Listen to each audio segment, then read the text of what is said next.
Some relationships don't collapse. They erode you, slowly, quietly. And almost always with one of 6 types of women men are naturally drawn to without understanding why.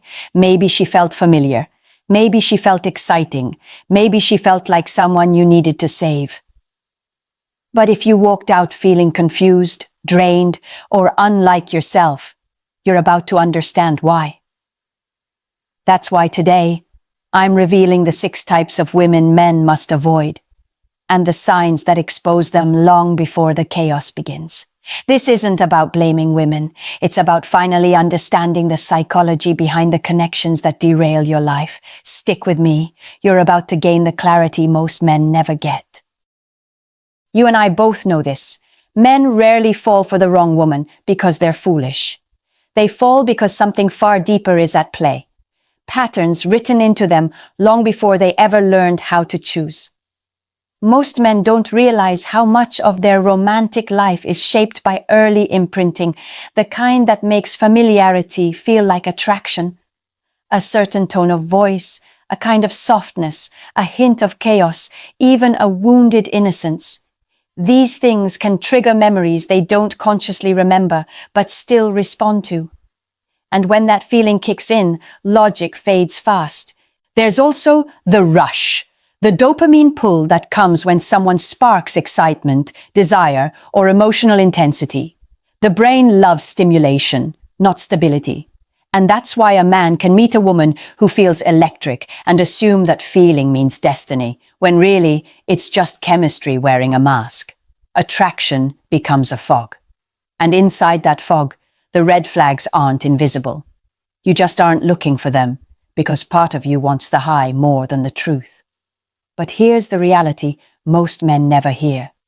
The women who drain you the most aren't evil. They simply have emotional patterns that pull you in and wear you out. Patterns you mistake for compatibility. Patterns you confuse with connection. You're not wrong for wanting to love. You're only untrained in recognizing what kind of woman you're letting close. I once coached a man who fell for a woman who lit up every room she entered. She was magnetic, exciting, impossible to ignore. And slowly, she became the storm he couldn't escape. When everything finally collapsed, he told me, "I wish someone had warned me earlier." That sentence sits with me to this day. Attraction is instinct. Selection is strategy. You can't control who pulls you in, but you can control who you allow into your life. Number 1, the chronic drama queen. The woman whose life is a constant whirlwind of chaos, intensity, and emotional fires she never stops fueling. She's bright, magnetic, and full of energy, the kind that makes you feel alive the moment she walks in. But behind that spark is a reality most men don't see until they're already trapped. She doesn't just live in drama, she needs it. It's the oxygen she breathes. Her world runs on what I call the chaos dopamine cycle. Every emotional spike gives her a rush, and every quiet moment feels like withdrawal. Stillness makes her anxious. Peace feels unfamiliar. So she stirs something, anything, to create the feeling she craves. That's why her relationships with friends, coworkers, and even family are always explosive. Not because she's unlucky, but because turmoil is her comfort zone. The signs are clearer than you think. First, everywhere she goes, conflict follows. It's always a fight with a best friend, a heated argument with a sibling, a feud at work, a misunderstanding with an ex. The details change, but the pattern never does. Second, the smallest inconvenience turns into a full-blown catastrophe. You're late 5 minutes, suddenly she's spiraling. You didn't reply fast enough, she's convinced you're pulling away. Third, her presence slowly fills your life with negativity, gossip, tension, and emotional fatigue that drains your energy before you even realize it's happening. And you, unintentionally, become cast in one of 2 roles: the hero she expects you to be, or the villain she blames when the chaos has nowhere else to go. Either way, you're in the story she's writing, not the life you're choosing. When you date a woman who thrives on turmoil, you don't get a relationship, you get episodes. You get unpredictable highs followed by exhausting lows. And worst of all, you lose your peace without noticing you gave it away. A woman who thrives on chaos will eventually treat you as the source of her next episode. So pay attention to how she treats the world around her, because sooner or later, that same emotional storm will find its way to your front door. Number 2, the manipulative, nice girl. She is the kind of woman every man thinks he wants: soft-spoken, attentive, supportive, and impossibly sweet. She makes you feel chosen in a way that seems pure, harmless, safe. But what most men never realize until it's too late is that her sweetness isn't the danger, it's the camouflage. This woman doesn't control you with aggression, she controls you with tenderness. Instead of shouting, she whispers. Instead of demanding, she suggests. Instead of pushing, she gently nudges you into guilt, obligation, and self-doubt. The trap she sets is subtle, and that's why it works. She starts with what I call micro-love bombing, not the exaggerated, overwhelming kind you see from overt manipulators. No, her version is quieter, more refined. She studies what you need emotionally and mirrors it back to you in small but calculated doses. She builds the image of the perfect partner, the one who gets you, supports you, understands you. And just when you start to relax into that comfort, the conditioning begins. You'll hear phrases like, "I guess I just care too much," or "I never thought you'd treat me like this after everything I've done for you." They sound innocent, but they're not. They're emotional levers designed to make you question yourself and work harder to keep her comfortable. Her compliments shift too. They become backhanded, subtle jabs disguised as affection. "You look great today. I was starting to think you didn't care anymore." It sounds soft, but it lands sharp. And each time, your confidence erodes just a little more. In conflict, she always plays the fragile one, the misunderstood one, the one who only tried to love you. Her victimhood is strategic. It puts you into the role of comforter, and her into the role of the person you feel responsible for. Before long, you aren't loving her. You're managing her. And that is the point. A woman who uses kindness as a weapon will never love you, only manage you. The only way to see her clearly is to test consistency. Real kindness stays stable. It doesn't turn into pressure the moment you stop performing. Pay attention to whether her sweetness stands on its own, or whether it comes with strings you can't quite see but always feel tightening. Number 3, the serial social climber. She's elegant, polished, and effortlessly charming, the kind of woman who makes you feel important simply by giving you her attention. She knows how to laugh at the right moment, how to lean in when you speak, how to make you believe she sees something special in you. But her interest isn't in who you are. It's in what being with you allows her to access. This is the woman who treats relationships like stepping stones. She has an instinct for status, not just wealth, but influence, visibility, and opportunity. In her world, people aren't partners, they're ladders. It begins innocently. She asks about your work, your goals, your lifestyle. She compliments your drive, your ambition, the way you carry yourself. But soon, the pattern emerges. First, she becomes unusually curious about your connections. She wants to know who you know, how close you are, and what they do. She lights up when you mention someone successful. Second, her attention sharpens whenever she sees that your life contains access, exclusive events, influential circles, opportunities she can't create on her own. Third, her expectations don't match her effort. She wants the luxury, the comfort, the elevated lifestyle, but contributes very little beyond presence and charm. The truth is, she's not building a relationship with you. She's positioning herself. She's aligning with your success because proximity to you elevates her image, and the moment you stop rising or stop opening doors, she starts drifting toward the next source of momentum.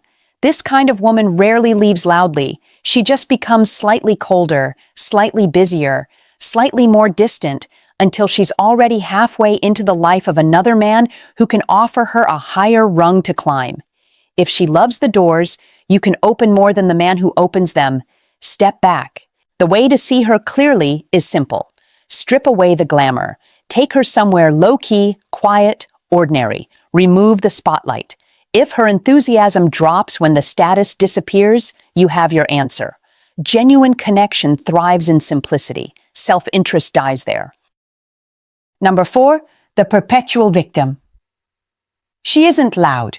She isn't chaotic. She isn't manipulative in obvious ways. In fact, she often appears gentle, wounded, and misunderstood, someone you feel naturally compelled to protect. And that's exactly why so many men fall into her orbit without realizing the emotional trap hidden beneath her softness. She is committed not to growth, but to her pain. Her identity is built around being wronged. By life, by exes, by friends, by fate. She is the center of an endless string of unfortunate events, all of which somehow happened to her, never because of her.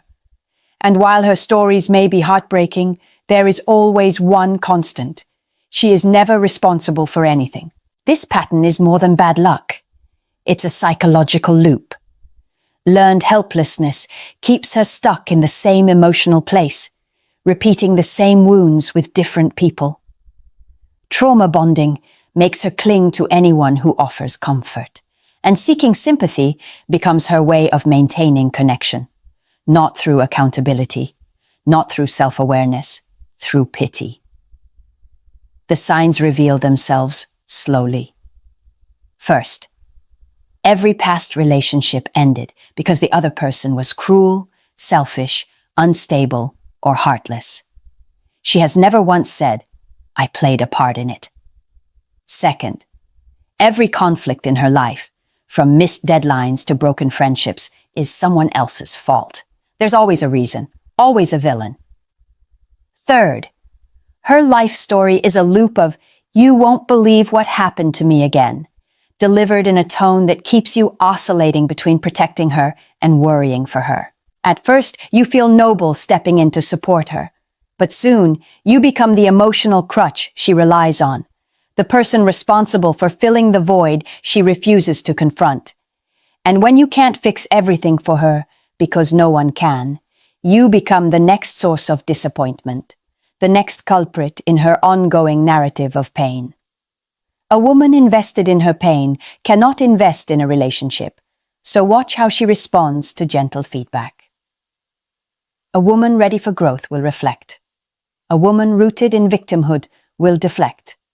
And that simple distinction tells you everything you need to know. Number 5, the commitment phobe in disguise.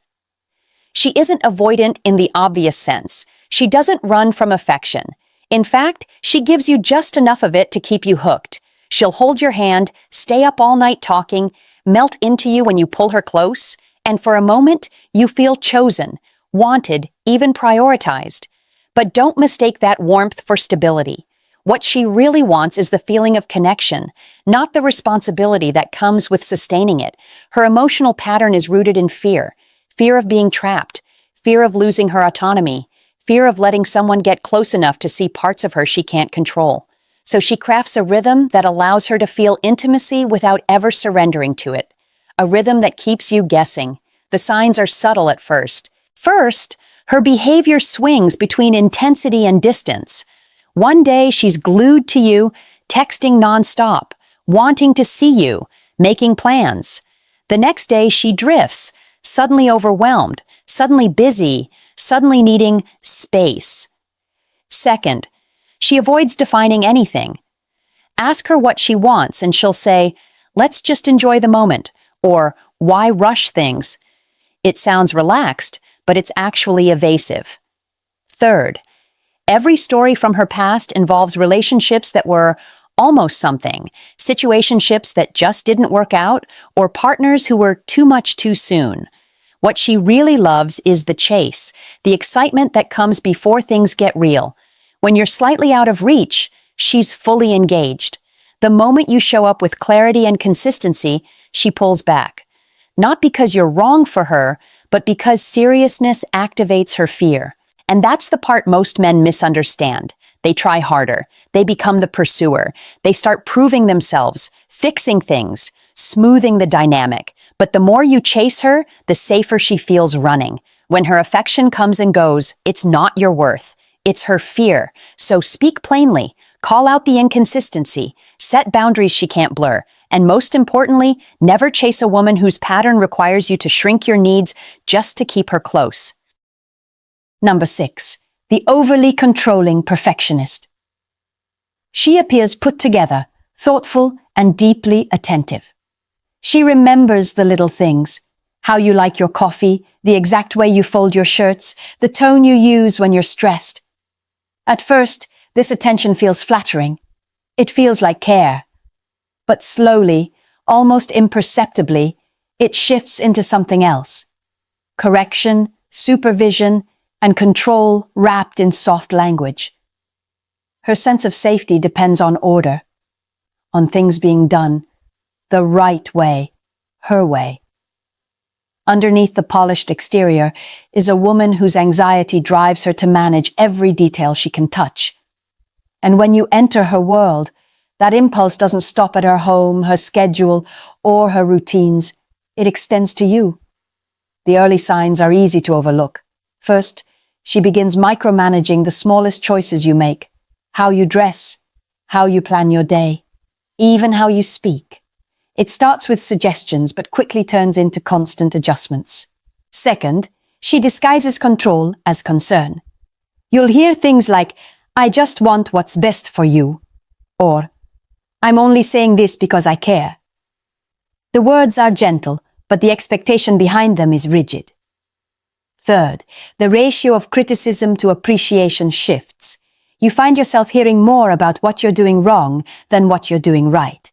And no matter how hard you try, there's always something that could be improved. Over time, her standards, impossibly high, ever-changing, become the measure you're graded against. And what starts as helpfulness becomes suffocating. The more you adapt, the more she tightens her grip. Until eventually, you begin losing pieces of yourself just to maintain peace. The most dangerous part is that she truly believes she's helping. She doesn't see her control as control. She sees it as love, structure, and guidance. And if you ever push back, she interprets it as ingratitude or carelessness. Control dressed as care is still control. The only way to protect yourself is to set boundaries early, clearly, and firmly. If she respects them, there's hope. If she resists, argues, or reframes your limits as a personal attack, then you're not in a partnership. You're in a system she's trying to run. You've seen 6 very different women, each with her own patterns, her own charms, her own shadows. On the surface, they seem unrelated. One thrives on chaos. One manipulates through sweetness. One hunts status. One clings to pain. One fears commitment. One controls through perfection. Different stories, different behaviors, different ways of drawing a man in and wearing him down. But beneath all those differences lies a single, unmistakable thread: emotional imbalance. Each of these women pulls you into a dynamic where you're not meeting in the middle. You're compensating, you're rescuing, you're fixing, you're proving, you're absorbing, you're shrinking. Instead of standing beside her as an equal, you end up becoming a character in the emotional script she's been living long before she met you. And that script forces you into one of 3 roles: the fixer, the rescuer, or the provider of emotional energy she can't generate on her own. It feels flattering at first, being needed, being wanted, being important, but slowly, inevitably, it drains you. Because no relationship can stay healthy when one person becomes the fuel keeping the other person emotionally afloat. These patterns linger because they target a man's deepest instincts: the desire to protect, to save, to guide, to be the steady presence someone can count on. But those instincts can turn against you when they're triggered by the wrong woman, one who doesn't grow with you, but leans on you. One who doesn't share responsibility, but hands it to you. One who doesn't build partnership, but demands emotional labor disguised as love. You don't need to change these women. You don't need to diagnose them. You don't need to fix their past or rewrite their stories. You only need to recognize that not every woman who pulls you in is meant to walk with you. You don't need to change women. You need to choose wisely. Attraction is instinct. Selection is identity. And the moment you learn to evaluate patterns instead of chasing feelings, you shift from being a man who reacts to a man who leads his own life with clarity. You've walked through 6 patterns that drain a man's strength, disrupt his peace, and erode his sense of self. And if there's one truth I want you to carry with you long after this video ends, it's this: loving someone isn't the hard part. Choosing someone who protects your peace, respects your boundaries, and matches your emotional maturity, that's where most men fall. Women aren't the enemy, not the dramatic ones, not the sweet manipulators, not the social climbers, not the wounded souls, not the avoidant flirters, not the perfectionists. None of them are villains. They simply carry emotional dynamics that may not align with the life you're trying to build. They aren't bad. They're just not right for a man who values stability, clarity, and reciprocity. And you deserve those things more than you realize. Because as a man, you are taught to endure, to tolerate, to push through discomfort and call it strength. But real strength isn't staying in situations that drain you. It's recognizing when a connection is costing you more than it gives back. It's knowing when to step away. Not from love itself, but from versions of love that require you to abandon your peace to keep the relationship alive. Every red flag you learn to recognize is a piece of your future you're protecting. Every boundary you set is a safeguard for the life you're trying to build. And every moment you choose clarity over chaos is a moment you reclaim control over your emotional world. So I'll leave you with a question, and I want you to answer it honestly in the comments. Which of these 6 patterns have you met in your own life, and what did it teach you about yourself? If this video helped you see relationships more clearly, subscribe to the channel. This space exists to help men navigate modern love with insight, confidence, and authority. Like the video if you want more men to avoid the mistakes you've already survived. Share it with someone who needs the wake-up call. And join the conversation below. Your experiences might be the message another man needs today. Walk forward with clarity. Choose with intention. And never trade your peace for temporary affection again.